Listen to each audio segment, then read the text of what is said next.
ಮಾಜಿ ಸಚಿವ ಕೆಎಸ್ ಈಶ್ವರಪ್ಪ ವಿರುದ್ಧ ಬಿಜೆಪಿ ದೂರನ್ನ ಕೊಟ್ಟಿದೆ ಚುನಾವಣಾ ಅಧಿಕಾರಿಗಳಿಗೆ. ಬಿಜೆಪಿ ನಿಯೋಗದಿಂದ ಮಾಜಿ ಸಚಿವ ಕೆಎಸ್ ಈಶ್ವರಪ್ಪ ಅವರ ವಿರುದ್ಧ ದೂರು ದಾಖಲಾಗಿದೆ, ದೂರನ್ನ ಕೊಡಲಾಗಿದೆ. ಯಾವ ಕಾರಣಕ್ಕೆ ಮೋದಿ ಹೆಸರಾಗ್ಲಿ ಭಾವಚಿತ್ರವಾಗ್ಲಿ ಈಶ್ವರಪ್ಪ ಅವರು ಬಳಸಬಾರದು ಅಂತ ಹೇಳಿ ಚುನಾವಣಾ ಆಯೋಗಕ್ಕೆ ಕೊಟ್ಟಿರುವಂತಹ ದೂರಿನಲ್ಲಿ ಉಲ್ಲೇಖ ಮಾಡಲಾಗಿದೆ. ಬಿಜೆಪಿ ನಾಯಕರಾದಂತಹ ಪಿ ರಾಜೀವ್ ಹಾಗೆ ಛಲವಾದಿ ನಾರಾಯಣಸ್ವಾಮಿ ನೇತೃತ್ವದಲ್ಲಿ ದೂರನ್ನ ನೀಡಲಾಗಿದೆ. ಬೆಂಗಳೂರಿನಲ್ಲಿ ಚುನಾವಣಾ ಅಧಿಕಾರಿಗಳ ಕಚೇರಿಯಲ್ಲಿ ಈ ರೀತಿ ದೂರನ್ನ ಕೊಟ್ಟು ಮನವಿಯನ್ನ ಮಾಡಲಾಗಿದೆ. ನಿಮಗೆಲ್ಲ ಗೊತ್ತಿದೆ, ಶಿವಮೊಗ್ಗದಲ್ಲಿ ಕೆಎಸ್ ಈಶ್ವರಪ್ಪ ಅವರು ಸ್ವತಂತ್ರವಾಗಿ ಸ್ಪರ್ಧೆ ಮಾಡುವುದಾಗಿ ಘೋಷಣೆ ಮಾಡಿದ್ದಾರೆ. ಪ್ರಧಾನಿ ನರೇಂದ್ರ ಮೋದಿಯವರ ಭಾವಚಿತ್ರವನ್ನ ಅವರು ಪ್ರಚಾರಕ್ಕಾಗಿ ಬಳಕೆ ಮಾಡ್ತಿದ್ದಾರೆ. ಇದು ಮುಂದುವರೆದ್ರೆ ಕಾನೂನು ರೀತಿಯಲ್ಲಿ ಕ್ರಮ ಆಗತ್ತೆ ಅಂತ ಹೇಳಿ ದೂರು ಕೊಟ್ಟಂತಹ ಬಳಿಕ ಬಿಜೆಪಿ ನಾಯಕ ಛಲವಾದಿ ನಾರಾಯಣಸ್ವಾಮಿ ಹೇಳಿಕೆಯನ್ನ ಕೊಟ್ಟಿದ್ದಾರೆ.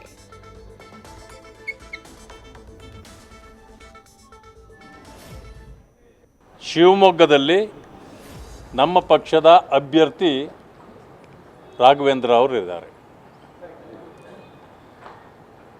ಪಾರ್ಲಿಮೆಂಟರಿ ಬೋರ್ಡಿಂದ ಅವರ ಹೆಸರನ್ನ ತೀರ್ಮಾನ ಮಾಡಿ ಅವ್ರಿಗೆ ಈಗಾಗಲೇ ಟಿಕೆಟ್ ಘೋಷಣೆ ಆಗಿದೆ. ಇದರ ಮಧ್ಯದಲ್ಲಿ ನಮ್ಮ ಈಶ್ವರಪ್ಪ ಅವರು ಸ್ವತಂತ್ರ ಅಭ್ಯರ್ಥಿಯಾಗಿ ನಾನು ಸ್ಪರ್ಧೆ ಮಾಡ್ತೇನೆ ಅಂತ ಹೇಳಿರ್ತಕ್ಕಂಥದ್ದು ಈಗ ತಮ್ಮ ಮುಂದೆ ಇದೆ.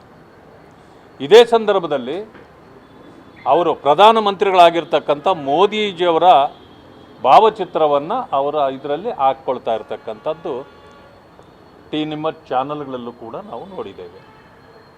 ಆ ಕಾರಣದಿಂದ ಆ ರೀತಿ ಮೋದಿಯವರ ಫೋಟೋ ಅವರು ಉಪಯೋಗ ಮಾಡಬಾರ್ದು ಅನ್ನೋ ಕಾರಣದಲ್ಲಿ ಇವತ್ತು ಚುನಾವಣಾ ಅಧಿಕಾರಿಗಳಿಗೆ ನಾವು ದೂರನ್ನು ನೀಡಿದ್ದೇವೆ. ಇತ್ತೀಚೆಗಷ್ಟೇ ಒಂದು ಕೋರ್ಟ್ನಲ್ಲೂ ಕೂಡ ಒಂದು ತೀರ್ಮಾನ ಆಗಿದೆ. NCPಯಿಂದ ಮಹಾರಾಷ್ಟ್ರದಲ್ಲಿ NCPಯಿಂದ ಈಗಾಗಲೇ ಅವರು 2 ಗುಂಪು ಆದಮೇಲೆ ಕೆಲವರು ಇವರ ಫೋಟೋನ ಯೂಸ್ ಮಾಡ್ತಿದ್ರು, ಶರದ್ ಪವಾರ್ ಅವರ ಫೋಟೋ ಕೂಡ ಯೂಸ್ ಮಾಡ್ತಿದ್ರು. ಅದಕ್ಕೆ ಕೋರ್ಟ್ ಕೂಡ ಹೇಳಿದೆ, ಆ ರೀತಿ ನೀವು ಬೇರೆ ಆದಮೇಲೆ ಯಾವುದೇ ಕಾರಣಕ್ಕೆ ಅವರ ಫೋಟೋನ ಯೂಸ್ ಮಾಡಬಾರ್ದು ಅಂತಕ್ಕಂಥ ಇದು ಕೂಡ ನಮ್ಮ ಮುಂದೆ ಇದೆ. ಅದನ್ನು ಇವರು ಗಮನಕ್ಕೆ ತಂದಿದ್ದೇವೆ, ಚುನಾವಣಾ ಅಧಿಕಾರಿಗಳ ಗಮನಕ್ಕೆ ತಂದಿದ್ದೇವೆ. ತಕ್ಷಣ ಅದರ ಕಾನೂನು ರೀತಿಯಲ್ಲಿ ನಾವು ಪರಿಶೀಲನೆ ಮಾಡಿ ಅದಕ್ಕೆ ಕ್ರಮ ಜರುಗಿಸ್ತೀವಿ ಅಂತ ಹೇಳಿದ್ದಾರೆ. ಯಾವುದೇ ಕಾರಣಕ್ಕೂ ಅವರು ಅದನ್ನು ಯೂಸ್ ಮಾಡಬಾರ್ದು. ಯಾಕೆ ಅಂತಂದರೆ, ಒಂದು ಸಾರಿ ನಮ್ಮ ಅಭ್ಯರ್ಥಿ ಘೋಷಣೆ ಆದಮೇಲೆ ಬೇರೆ ಯಾರೇ ಅದು ಬೇರೆ ಪಕ್ಷ ಇರ್ಬೋದು ಅಥವಾ ಇಂಡಿಪೆಂಡೆಂಟಾಗಿ ನಿಂತರೂ ಕೂಡ ಒಂದು ಪಕ್ಷದ ಮುಖಂಡರ ಇದನ್ನು ಫೋಟೋವನ್ನು ಬಳಕೆ ಮಾಡಬಾರ್ದು ಅಂತಕ್ಕಂಥದ್ದು ಕಾನೂನು ಇದೆ. ಹೆಸರನ್ನು ಬಳಕೆ ಮಾಡಬಾರ್ದು. ಆ ಕಾರಣದಿಂದ ಮಾನ್ಯ ಈಶ್ವರಪ್ಪನವರಲ್ಲಿ ನಾವು ಮನವಿ ಮಾಡ್ತೇವೆ, ಆ ರೀತಿ ಯಾವುದೇ ನೀವು ಮುಂದುವರೆದ್ರೆ ಕಾನೂನು ಕ್ರಮ ಕೂಡ ಜರುಗಿಸಬೇಕು. ಮತ್ತಷ್ಟು ಡೀಟೇಲ್ಸ್ ನಮ್ಮ ಪ್ರತಿನಿಧಿ ಮಧುಸೂದನ್ ನೀಡ್ತಾ ಹೋಗ್ತಾರೆ. ಮಧುಸೂದನ್, ನಾಮಪತ್ರ ಸಲ್ಲಿಕೆಗೆ ಇನ್ನೂ ಕೂಡ ಸಮಯ ಇದೆ, ಬಟ್ ಈಶ್ವರಪ್ಪ ಅವರು ಹಿಡಿದಂತಹ ಪಟ್ಟನ್ನ ಇನ್ನೂ ಕೂಡ ಸಡಿಲಿಸಿಲ್ಲ. ಪಕ್ಷೇತರ ಅಭ್ಯರ್ಥಿಯಾಗಿ ಸ್ಪರ್ಧೆ ಮಾಡ್ತಿದ್ದಾರೆ, ಬಟ್ ಬಳಸ್ತಾ ಇರೋ ಹೆಸರು ಮೋದಿಯವರದ್ದು. ಮೋದಿಯವರಿಗಾಗಿ ನನಗೆ ಓಟ್ ಕೊಡಿ ಅಂತ ಹೇಳಿ ಈಶ್ವರಪ್ಪ ಅವರು ಕೇಳ್ತಿದ್ದಾರೆ. ಈಗ ಅವರ ವಿರುದ್ಧನೇ ಬಿಜೆಪಿ ನಾಯಕರಿಂದ ದೂರು.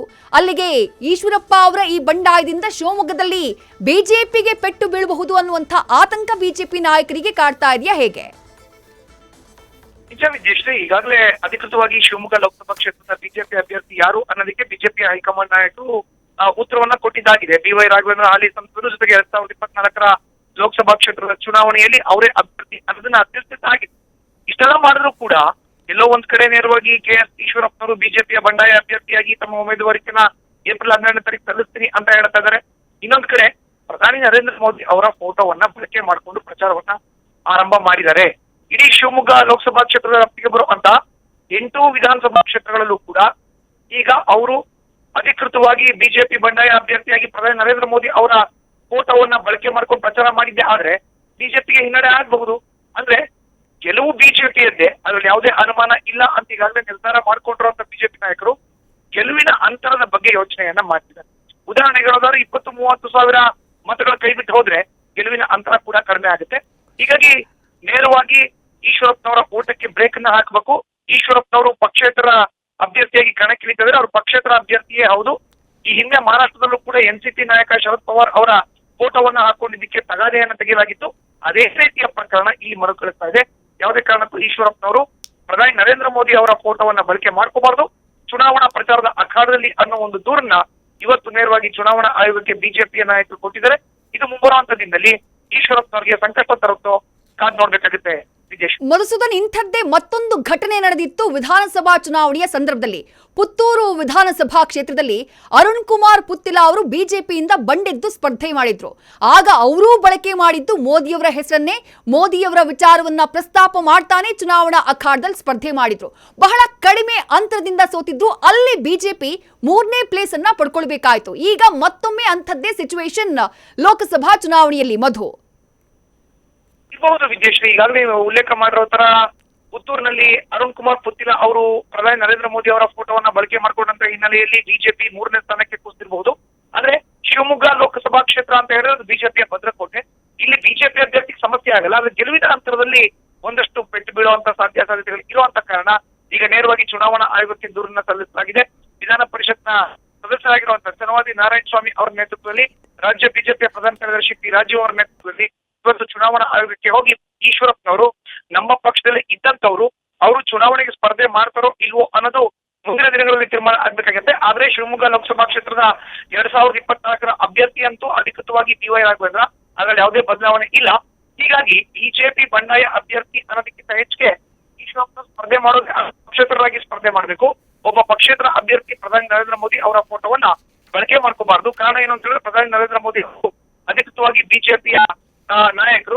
ಹೀಗಾಗಿ ಪಕ್ಷೇತರ ಅಭ್ಯರ್ಥಿ ಒಬ್ಬರು ಪ್ರಧಾನಿ ನರೇಂದ್ರ ಮೋದಿ ಅವರ ಬಳಕೆ ಮಾಡ್ತಾರೆ, ಆದ್ರೆ ಅದು ಬಿಜೆಪಿಗೆ ಹಿನ್ನಡೆ ಆಗುತ್ತೆ ಅನ್ನೋ ಆತಂಕದಲ್ಲಿ ಇವತ್ತು ದೂರನ್ನ ಸಲ್ಲಿಸಲಾಗಿದೆ. ವಿಜೇಶ್, ಥ್ಯಾಂಕ್ ಯು ಮಧುಸೂದನ್ ತಮ್ಮ ಡೀಟೇಲ್ಸ್ಗೆ.